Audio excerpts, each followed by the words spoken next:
What is a weapon? Is it a tank? A plane? A gun? In the brutal calculus of total war, a weapon is anything that gives you an edge over the enemy. In the autumn of 1942, in the most hellish battle the world had ever seen, a group of Soviet generals made a desperate, secret bet on a weapon so unorthodox, so seemingly archaic, they dared not tell the very men who had sent it to them. They hid it in plain sight. A living, breathing secret. This is not a story of technology, but of survival. This is the story of the superweapon the Red Army didn't know it had. Sound of distant artillery, thunder, slowly building. On October 8, 1942, the Soviet 308th Rifle Division marched toward the smoking ruins of Stalingrad. Their orders were simple: reinforce the crumbling Soviet line at the Barrikady gun factory, a shattered complex of workshops and rubble that had become the bloody epicenter of the battle for the city. The men, under the command of Colonel Leonid Gurtiev, were veterans, but nothing could prepare them for the apocalyptic landscape that awaited them. And hidden within their ranks, shrouded in the chaos of war, was their secret, their unexpected advantage. What happened next would become the stuff of legend. To understand the desperation of that October, we must understand Stalingrad. By the fall of 1942, Adolf Hitler's obsession with capturing the city that bore his enemy's name had transformed a military objective into a symbolic crusade. For the Germans of the Sixth Army, under General Friedrich Paulus, it was a brutal street-by-street, room-by-room grind against a fanatical enemy. For the Soviets, under Marshal Vasily Chuikov, it was a battle of annihilation. To hold the west bank of the Volga River at any cost, to bleed the German war machine white. The strategic stakes could not have been higher. Stalingrad was the gateway to the Caucasian oil fields, the lifeline of the Soviet war effort. Stalin had issued Order Number 227. Not a step back. The city was a meat grinder. One German soldier wrote home, "Stalingrad is no longer a city. Animals flee this hell. The hardest stones cannot bear it for long. Only men endure."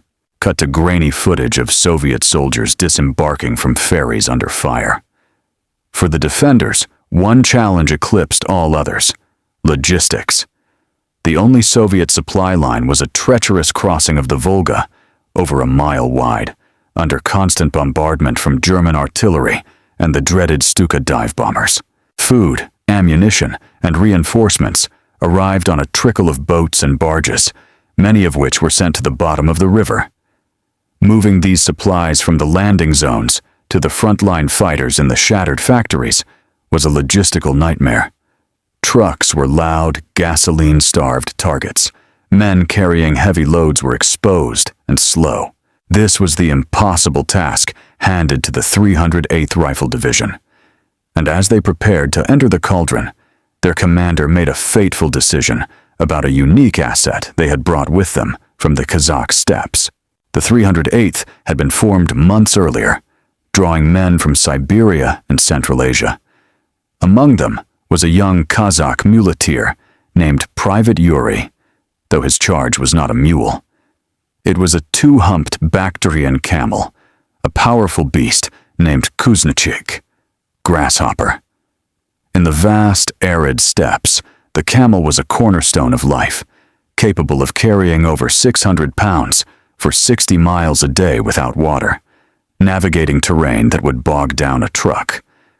To the division's quartermasters, he was a simple, robust pack animal, a practical solution for the rugged march to the front. But when Colonel Gurdjieff saw the beast, he saw something more. He saw a silent, sturdy, low-profile transport system, a creature unfazed by the cold now gripping the Russian air. A living truck that didn't need precious fuel, didn't emit exhaust, and whose strange, groaning call could be lost in the constant din of battle. In a battle where German air superiority made daytime movement suicidal, a camel could move in the dark, through rubble-strewn alleys, where no vehicle could pass. The order came down quietly, through the chain of command. Kuznechik was to be classified. His existence was not to be mentioned in routine dispatches to higher headquarters. To the distant planners in Moscow, the 308th Division would be supplied by standard means. But on the ground, Gurdjieff and his staff began drafting secret plans. They would use their step secret to run a shadow supply line. By October 12th, the division was fully committed in the Barrikady Factory complex. The situation was dire. German assault groups, armed with flamethrowers and submachine guns, had infiltrated the shattered workshops. Soviet defenders were isolated in strongpoints, running low on everything. A company holding a key workshop sent a desperate scrawled message. Ammunition for machine guns exhausted. Have grenades for one more assault. Send cartridges, or we cannot hold. The standard resupply attempt was a disaster. A volunteer squad of 10 men tried to run crates of ammunition and cans of water across 400 yards of open ground between two factory buildings.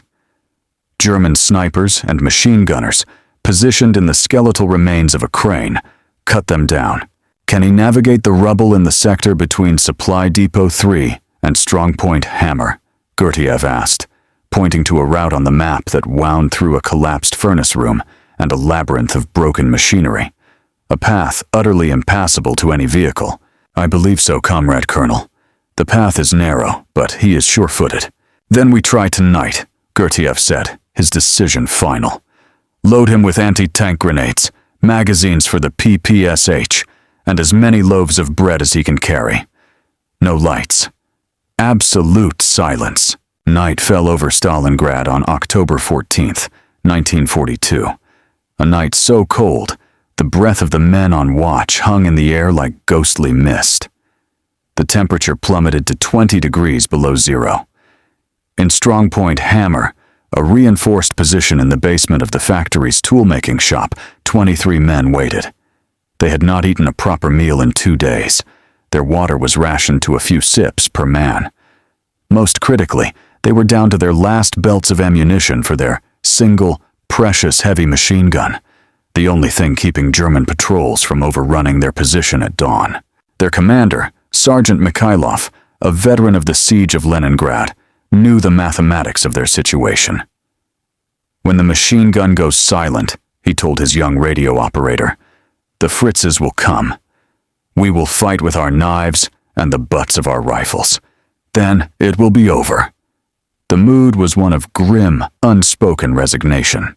They were not afraid to die, but the thought of dying without being able to fight back was a silent terror that gripped every man. Meanwhile, in the inky blackness of the ruined factory district, a strange procession moved.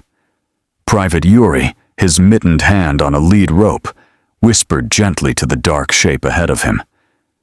Kuznechik, loaded with over 500 pounds of cargo secured in special padded panniers, moved with an eerie, silent grace.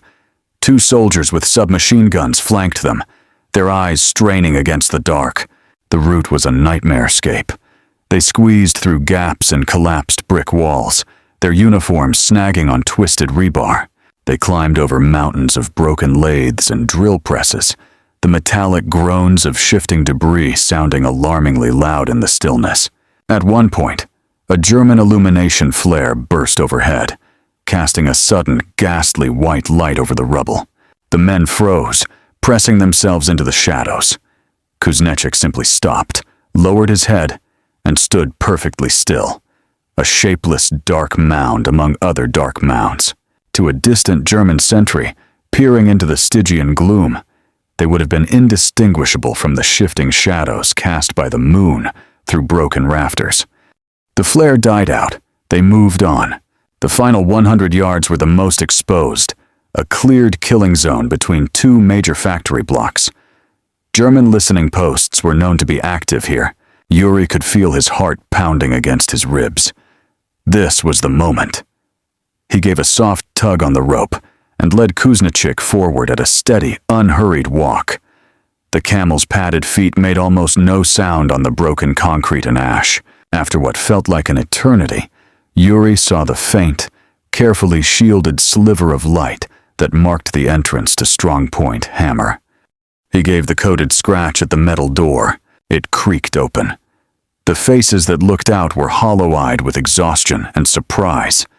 Sergeant Mikhailov emerged, his eyes widening not at Yuri, but at the enormous, shadowy beast behind him. "What in the name of Comrade Sergeant?" Yuri whispered, saluting. "Supplies from Colonel Gurdjieff, anti-tank grenades, 10 cases of 7.6 2mm, bread, and a sack of Mahorka. Coarse tobacco." The men inside, hearing the commotion, crowded the doorway. For the first time in weeks, a flicker of something besides despair crossed their faces. It was disbelief, then a wave of sheer, unadulterated relief. They rushed to unload the panniers, their hands trembling as they felt the weight of the ammunition boxes, the solid shape of the bread loaves. The machine gunner, a bear of a man named Anatoly, clutched a fresh ammunition belt to his chest like a holy object. "Now let them come," he growled, a fierce grin breaking through the grime on his face. The crisis at Strongpoint Hammer had been averted. But for Colonel Gurdjieff, this was just the beginning. He had proven his theory. Now he would weaponize it. The success of that first secret mission was a spark in the darkness. Colonel Gurdjieff immediately ordered the creation of a dedicated special transport unit. Kuznechik was no longer an oddity. He was the prototype. The division scavenged for more camels. Some were found pulling carts for refugees fleeing the city outskirts. Others were requisitioned from local collective farms. Within a week, Gurdjieff had a squad of 6 Bactrian camels, each with a dedicated handler trained by Private Yuri, while official Soviet supply lines across the Volga remained agonizingly thin and vulnerable. The 308th Rifle Division developed its own autonomous, resilient logistics network inside the city. The camels, these ships of the concrete desert, became a constant, silent presence in the rear areas of the Barrikady Factory. By early November, their operations were systematic and bold. They operated almost exclusively at night, following a web of secret routes mapped out by scouts. They carried mortar rounds to forward positions, evacuated wounded soldiers on specially designed litters strapped to their sides, a far smoother ride for a badly injured man than a jolting cart, and even hauled components for field repairs. Their most vital cargo was often simple sustenance, sacks of dried kasha, porridge, blocks of frozen salo, pork fat, and cans of tushanka, stew. In a battle where starvation and scurvy were as lethal as bullets, this was a combat multiplier of incalculable value. The secrecy surrounding the Camel Corps was maintained with utmost seriousness. In radio transmissions, they were referred to only as Special Cargo Unit. A staff officer from another sector, visiting Gurdjieff's command post, once saw the animals being loaded in a rear courtyard. "Colonel," he asked, perplexed, "what are those? I've seen nothing about them in the logistical briefings." Gurdjieff offered a thin, weary smile. "They are a local solution to a local problem, comrade. A temporary measure. No need to clutter the reports of our busy generals in Moscow with such details." The message was clear. Ask no more questions. The camels were more than beasts of burden. They became mascots, living symbols of the division's peculiar endurance. Men would share a crust of bread with Kuznechik, finding a strange comfort in his quiet, stoic presence. In a world of deafening noise and sudden death, he was an island of calm. The very absurdity of a camel in the middle of a 20th century industrial battle fostered a unique, dark humor that bolstered morale. The generals had hidden a superweapon from its makers, but for the dog faces, the infantrymen in the rubble, it was simply Kuznechik, their unlikely guardian angel. The tide at Stalingrad turned on November 19th, 1942, with the launch of Operation Uranus, the massive Soviet counteroffensive that encircled the German Sixth Army. The 308th Rifle Division, having held its sector of the Barrikady Factory against countless assaults, was now part of the tightening ring of steel. The Camel Corps continued its work through the brutal winter of the encirclement, now supplying advancing troops as the noose tightened. On February 2, 1943, Field Marshal Friedrich Paulus, recently promoted by Hitler, in the vain hope he would commit suicide, surrendered what remained of his army. The Battle of Stalingrad was over. It was the definitive turning point of the Second World War in Europe. The cost was almost beyond comprehension. Combined military and civilian casualties are estimated at over 1.5 million. The German Sixth Army was utterly destroyed. And what of the secret weapon? With the battle won, the story of the Camel Corps slowly filtered up the chain of command. Instead of reprimand, there was quiet acknowledgement. The practical utility of these animals in the harsh, roadless conditions of the Russian steppe had been proven beyond doubt. Following Stalingrad, the use of camels by Soviet logistics units increased significantly, particularly in the southern theaters of the war. They were used to transport supplies across the Kalmyk steppes, where their ability to traverse difficult terrain with minimal water was invaluable. The ultimate fate of Kuznechik himself is lost to legend. One story, beloved by veterans, claims he followed the Red Army all the way to Berlin in 1945. As the tale goes, when led near the captured Reichstag, the seat of Nazi power, the normally placid camel turned his head and spat on its scarred walls. A more likely and more poignant end is that he was killed by shrapnel or a bomb during the final drives through Eastern Europe in 1944 or 1945. There were no medals struck for camels, no official citations, but the legacy of this hidden, living supply line endures as a testament to the brutal ingenuity of war. Colonel Leonid Gurtiev, who saw potential where others saw only a relic, was later killed in action in 1943. The 308th Rifle Division was redesignated the 120th Guards Rifle Division for its valor at Stalingrad. They, and their unusual comrades in arms, had turned an ancient solution into a modern tactical advantage.